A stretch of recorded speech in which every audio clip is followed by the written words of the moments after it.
Okay, hi everyone. I'm really happy with how the discussion on the call to action is going this week, the 2008 call to action.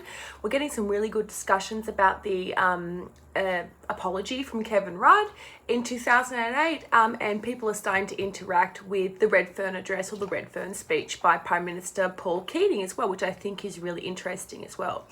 Another example that I wanted to bring up to you all is the example of land rights and the example of Eddie Mabo. So Eddie Mabo was instrumental in overturning the concept of terra nullius, which is Latin for land belonging to no one, which is what Australia kind of functioned on before 1990, I think it's 1992 or 1993.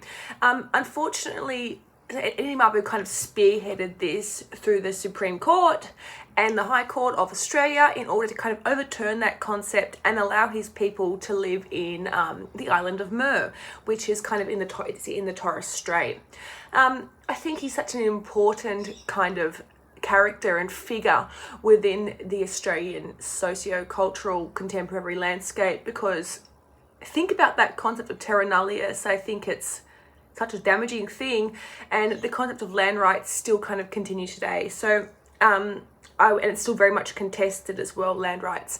So I would like to see from here on if anyone can bring up any kind of example of contemporary land rights issues, and probably so contemporary, like last 10 years, last 15 years, and kind of bring that to the table. An example when an Indigenous group or an Indigenous lobby or an Indigenous organisation has kind of won a court case in order for them to own the exclusive right to have their land.